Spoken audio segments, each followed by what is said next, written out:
زکوی کون تھے؟ اوہ خوبصورت حسینہ سلطان کے وفادار کیسی بنی؟ بظاہر تو زکوی ناجی کے وفادار تھے، لیکن جشن کے رات ایسے خیمے کے اندر کیا ہوا کہ اوہ سلطان کے وفادار بن گئی۔ اوہ مراکش کی ایک رقصہ کی تھی، کسی کو بھی معلوم نہیں تھا کہ اس کا مذہب کیا تھا۔ اوہ مسلمان نہیں تھی، اوہ عیسائی بھی نہیں تھی۔ علی بن سفیان سلطان کی انٹیلیجنس، جاسوسی اور سراغ رسانی کا سربراہ تھا، اور اسے دوسروں کے راز معلوم کرنے کی ڈانگ اختیار کرنے پڑتے تھے۔ سلطان صلاح الدین ایوبی رحمۃ اللہ علیہ اس کو اپنے ساتھ مصر لایا تھا۔ یہاں آ کر معلوم ہوا کہ یہاں کا سالار ناجی نہایت ہی شیطان اور سازشی ہے۔ اس کے اندرونی حالات معلوم کرنے کے لیے علی نے جاسوسوں کا ایک جال بچھا دیا۔ اس اقدام سے علی بن سفیان کو ایک بات یہ معلوم ہوئی کہ ناجی حشیشن بلیٹ کی طرح اپنی مخالفین کو زہر اور حسین لڑکیوں سے پنساتا اور اپنا گرویدہ بناتا اور مرواتا ہے۔ علی بن سفیان نے تلاش و بصیر کے بعد کسی کی مدد سے زکوی کو مراکش سے حاصل کیا اور خود بردہ فروش کا روبدار کر ناجی کے ہاتھ بیچ دیا۔ اسی رات کو برباد فروش ناجی کو لڑکی فروخت کر کے گیا تھا۔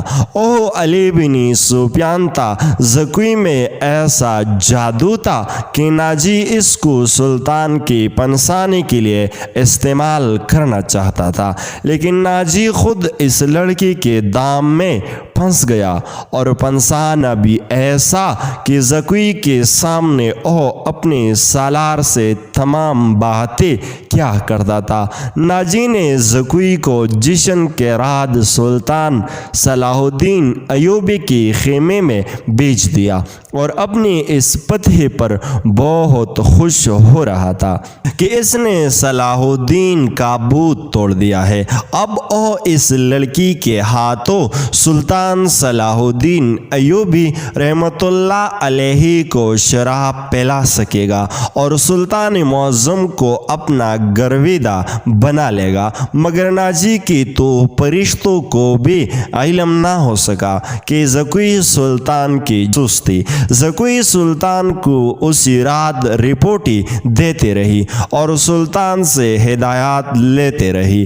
زکوی سلطان کے خیمے سے نکل کر دوسری طرف چلی گئی تھی، جہاں زکوی کو سرموہ کپڑے میں لپیٹ ایک آدمی ملا تھا۔ وہ آدمی علی بن سفیان تھا، جس نے زکوی کو مزید کچھ اور ہدایات دی تھی۔ اس کے بعد زکوی ناجی کے گھر سے باہر نہ نکل سکی، جس کی وجہ سے وہ علی کو کوئی رپورٹ نہ دے سکی۔ آخرکار اس کو اسی رات موقع مل گیا اور وہ ایسی رپورٹیں لے کر پہنچی جس کا علم صرف اللہ ہی کو تھا۔ یہ زکوی کی بدنصیبی تھی کہ زکوی کے خلاف حرم میں صرف اس لیے سازش ہوئی کہ اس نے ناجی پر قبضہ جمایا ہے۔ یہ سازش کامیاب رہی اور زکوی قتل ہو گئی، لیکن مرنے سے پہلے وہ تمام اطلاع سلطان تک پہنچانے میں کامیاب رہی۔ زکوی کے مرنے کے کچھ عرصہ بعد وہ معاہدہ جو علی بن سفیان نے زکوی کے ساتھ طے کیا تھا، سلطان کی طرف سے انعام اور وہ رقم جو علی بن سفیان نے ناجی سے بردپوش کر صورت میں ناجی سے وصول کی تھی، مراکش میں زکوی کے معذور والدین کو ادا کر دی گئی۔ موت کی اسی رات کے ستارے ٹوٹ گئی اور جب صبح ہوئی تو علی بن سفیان 8 گھوڑا سواروں کے ساتھ انتہائی تیز رفتار سے شمال مشرق کی طرف سے جا رہا تھا۔ آبادیات جا رہی تھی۔ علی کو معلوم تھا کہ شاہ پرنگ کے ہیڈ کوارٹر تک پہنچنے کا راستہ کون سا ہے۔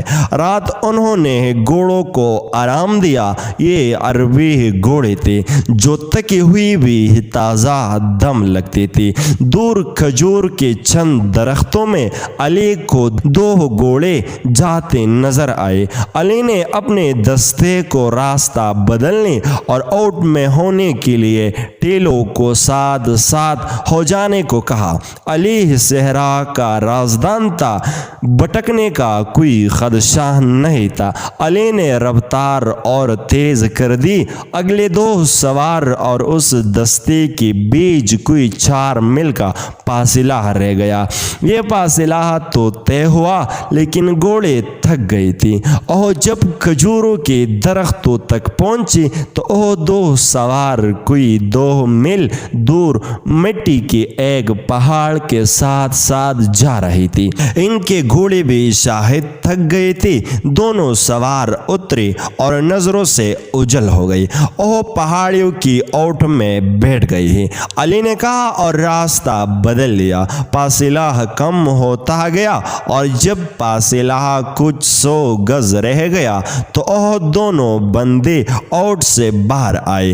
انہوں نے گھوڑوں کے سرپہٹ دوڑنے کا شور سن لیا تھا۔ وہ دوڑ کر غائب ہوئی۔ علی بن سفیان نے گھوڑی کو آڑی لگائی تھی۔ ہوائی گھوڑے نے وفاداری کا ثبوت دیا اور اپنی رفتار تیز کر دی۔ باقی گھوڑے بھی تیز ہو گئی اور جب پہاڑ کے اندر گئی تو دونوں سوار نکل چکی تھی مگر زیادہ دور نہیں گئی تھی اور شاید گھبرا بھی گئی تھی۔ آگے ریتیلی چٹانی بھی تھی، انہیں راستہ نہ مل رہا تھا، کبھی دائیں جاتے کبھی بائیں۔ علی بن سفیان نے اپنے گھوڑے ایک صف میں پھیلا دی اور بھاگنے والوں سے 100 گز دور جا پہنچا۔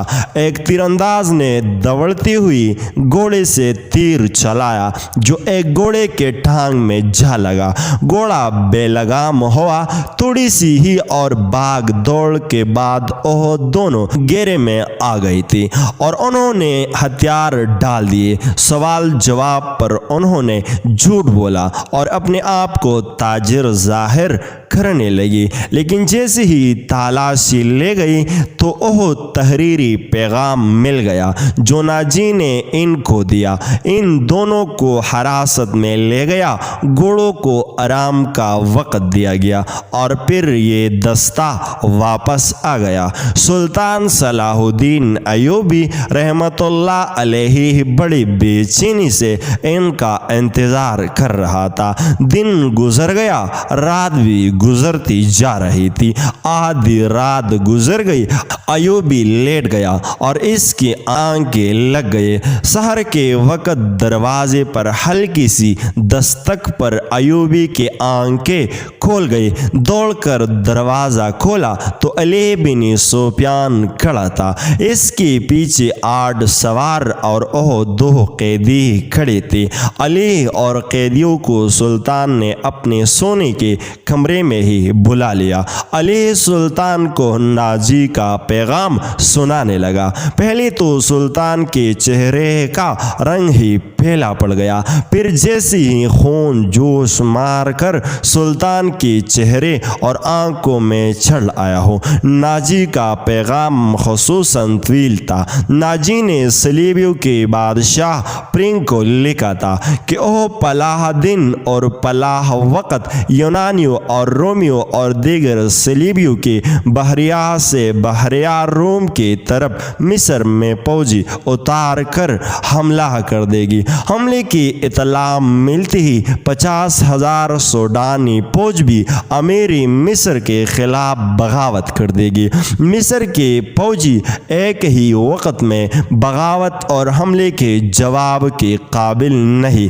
اس کی اوز ناجی نے تمام تر مصر یا مصر کے ایک بڑے حصے کے بادشاہت کی شرط رکھی تھی۔ سلطان صلاح الدین ایوبی رحمۃ اللہ علیہ نے دونوں پیغام لکیر جانے والے کو قید خانے میں ڈال دیا اور اسی وقت مصری فوجی سے ایک دستہ بیچ کر ناجی اور ناجی کی نائبین کو انہوں کے گھروں میں ہی نظر بند کر دیا۔ ناجی کے حرم کے تمام لڑکیاں آزاد کر دی گئی۔ ناجی کی تمام خزانے کو سرکاری خزانے میں ڈال کر سرکاری خزانہ بنا دیا گیا اور یہ تمام کارروائی خفیہ سلطان صلاح الدین ایوبی رحمۃ اللہ علیہ نے علی کے مدد سے اس خط میں جو پکڑا گیا تھا حملے کے تاریخ مٹا کر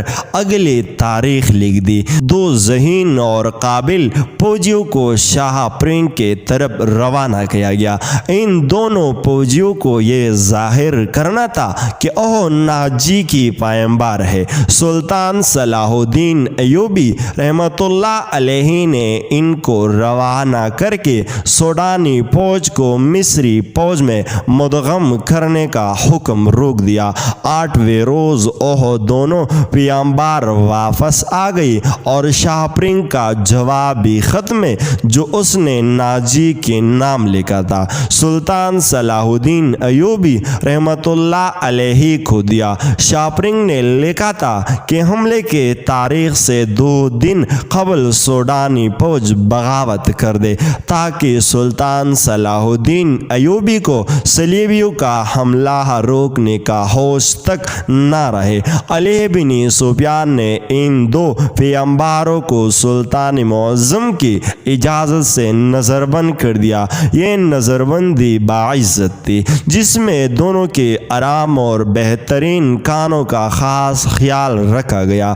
یہ ایک احتیاطی تدابیر تھی کہ اہم راز پاش نہ ہو۔ سلطان صلاح الدین ایوبی رحمۃ اللہ علیہ نے بحری روم کے ساحل پر اپنے فوج کو چھپا لیا جہاں صلیبیوں نے اپنی فوجی اتارنی تھی۔ حملے میں ابھی کچھ دن باقی تھی کہ ایک مورخ سراج الدین نے لکھا ہے کہ سوڈانی فوج نے شاہ پرنگ کے حملے سے پہلے ہی بغاوت کر دی تھی جو سلطان صلاح الدین ایوبی نے طاقت سے نہیں بلکہ پیار، ڈپلومیسی اور اچھی حسنی سلوک سے بدل لی تھی۔ بغاوت کی ناکامی کی ایک وجہ یہ بھی تھی کہ باغیوں کا اپنا سالار ناجی کہیں بھی نظر نہ آیا اور اس کا کوئی نائب بھی سامنے نہیں آیا۔ وہ سب تو قید میں تھے مگر ایک اور مورخ لکھتا ہے سوڈانی فوج نے حملے کے وقت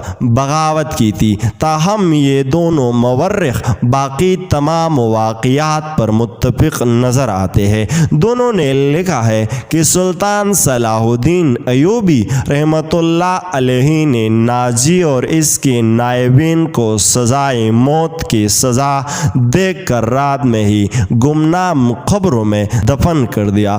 ان دونوں مورخوں اور ایک اور مورخ لین پول نے بھی صلیبیوں کی بحریہ کے اعداد و شمار ایک جیسی ہی لکھا ہے اور لکھاتے ہیں کہ خط میں دی ہوئی تاریخ کے عین مطابق صلیبیوں کی بحریہ جس میں پرنگ کی، یونان کی، روم کی اور سیسل کی بحریہ شامل تھی متحدہ کمان میں بحریہ روم میں نمودار ہوئی۔ مورخین کے مطابق اس بحریہ میں جنگی جہازوں کی تعداد 150 تھی۔ اس کے علاوہ ایک جنگی جہاز بہت بڑا تھے، ان میں مصر میں اتارنے کے لیے فوجی تھی۔ اس فوج کا صلیبی کماندار امراک تھا، جن بادبانی کشتوں میں راست تھی۔ اس کی ٹھیک تعداد کا اندازہ نہیں کیا جا سکتا۔